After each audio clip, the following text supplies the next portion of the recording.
Welcome to the third episode of Art with Aura podcast. My guest today is artist Rigo Leon. Welcome to the show, Rigo. You have a very interesting background. You were born in Cuba and you came here at a very early age. I'm curious, how did this influence your career? Because there are a lot of expectations here in Miami, especially to Cuban artists.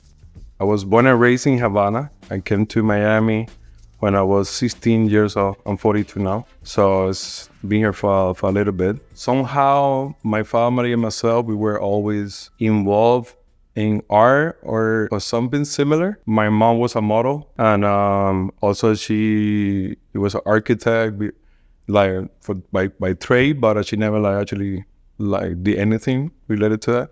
But she was a model most of her life, and then she worked in press too. And the time that she was a model for La Tropical, the beer, back in the 50s. My sisters, they used to do ballet and also water sports. And one of them went to become like a art aspect, she was like something.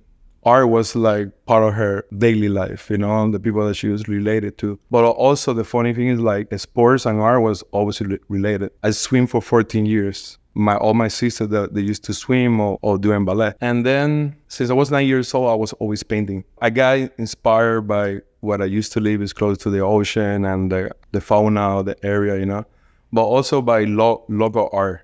The music, it was always the influence. Every time we have a birthday party at home, my mom's birthday party was artists and musicians and all kind of people come to the house, and I love that, And then when I came over to the States, I was always trying to find work in something related to either printing or designing, because I finished school in Cuba, I came over, but I didn't finish high school. So I work at Papa John's, I work at the construction, but I was always painting on my free time at home.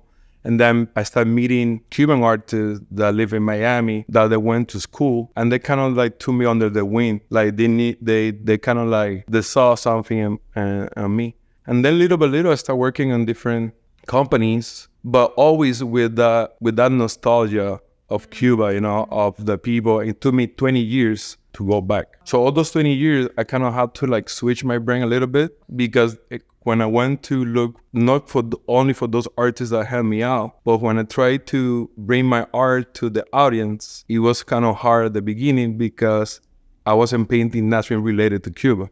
And they were expecting that, right? I want to be international. I want to even when they talk to me as an artist, I don't mind that you say I'm from Cuba, but don't call me local artist. Always say international. And because people stick with that, when you say local artist, it kind of label you you're only from Miami. And my art, I want to make art for the world, not just for one specific, person or area or community. And it was really hard to say no so many times. So I kind of try different outlets, and I start working the different communities that were accepting more my art, and then Europe opened doors too, and I kind of stick to that. So I was away from the Cuban community and the people for almost 20 years. So I didn't even interact or did anything with the Latin or Cuban community. Almost, it was more corporate design. I feel when I started making more exhibitions, and I stick to one concept, that my graffiti and my murals that were connected to the paintings, and I follow a one concept, that kind of the respect is kind of coming to the art, What themes do you pursue? What your art is aiming to say? I think I was trying to create a language, because when they ask me, oh, what is the tribal? And then I create a silhouette of faces with tribal. Why are you doing that? And I was the tribal is a language, because it's kind of coming out of their mouth or the face, and I think it evolved, You do the same concept in many different ways. And then at the beginning of around 2014, I introduced the paper boat, because the paper boat, it was always in my mind since I was a little kid, because it's part of the Cuban. If you're Cuban, you know about the paper boat, the origami. It's in school, they teach about it. They even have a song about it. They use it as a political tool sometimes. It's there, It's been there. So I didn't use it earlier, trying to be away from that political. Was the one who pushed the button on me to be like, when you gonna do it? Like, are you gonna wait until you all and you die to kind of like do it? Just do it, because it was an idea that it was there forever.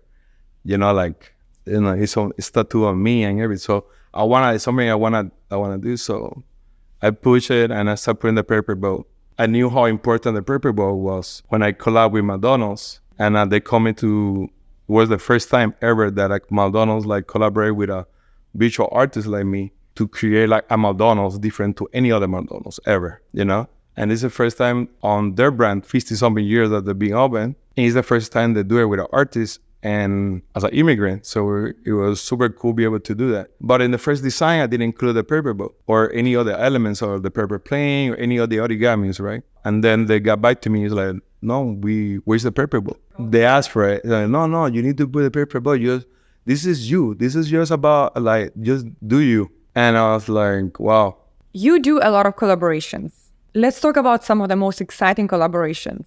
So far, Adidas, because I fell in love with the brand since I was a kid. And then I believe that everything that you put in your mind, you attract and you make it happen. So every time I did a new mural or was working a new project and I get the deposit, well, the first thing I still do, I go and get a brand new pair of Adidas. So I was doing that forever, for years. And people that knew me, like close friends, they would give me a pair of Adidas for like a gift or whatever. Though they always look for the ones that were like rare or weird, like weird color or something, because they knew that's what I was looking for. So every time I go and buy a pair of Adidas, I was looking for the strange piece that nobody wants to buy, right? Mm-hmm. And then I use it to paint, and they get like ruined, and I just put it away. So sometimes I like the shoe so much, I would go and buy the same pair again, just to use it, and then the one that is already full of paint, we just leave it there. And that become kind of like a tradition. But the reason I was doing it is because I was attracting that on my photos. I want them to see it on the brand. They want them to see it that I was using Adidas all the time.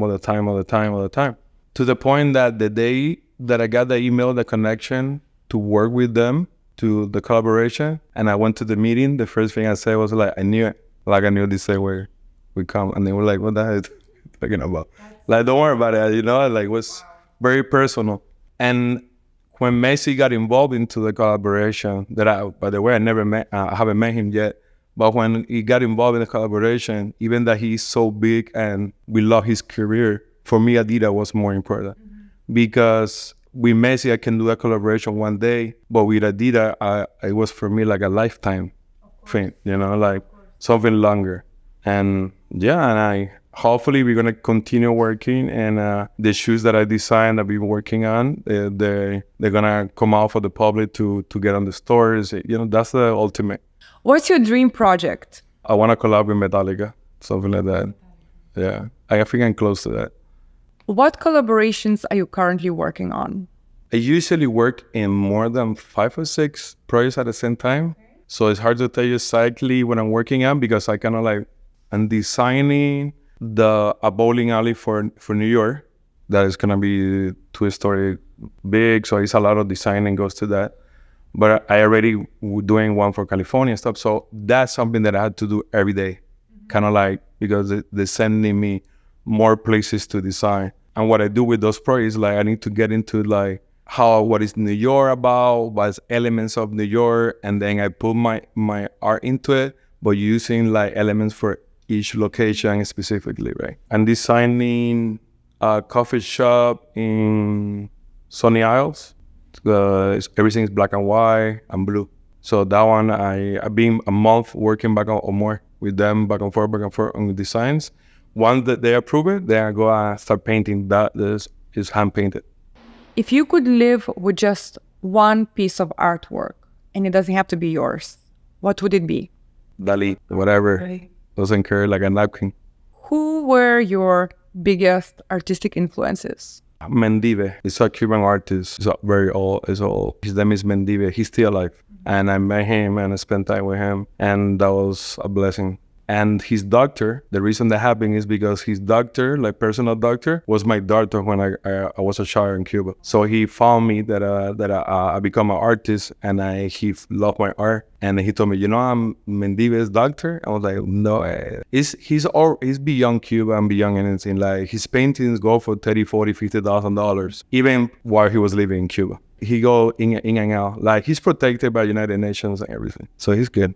Can you tell us a bit more about your process of making art? I visit the location most of the time, talk to the client, and then based on that, usually the client, believe it or not, they don't know what they want. They think that no, if something is like what you want and different to what you need. So I kind of like take that in consideration. I go back home and then I kind of study where the person is from, what is the business about, what kind of food they have. If I can try to eat something from the menu, if it's a restaurant or whatever it is, then that's how the process starts, and then I write notes, and then based on those notes, I start designing something.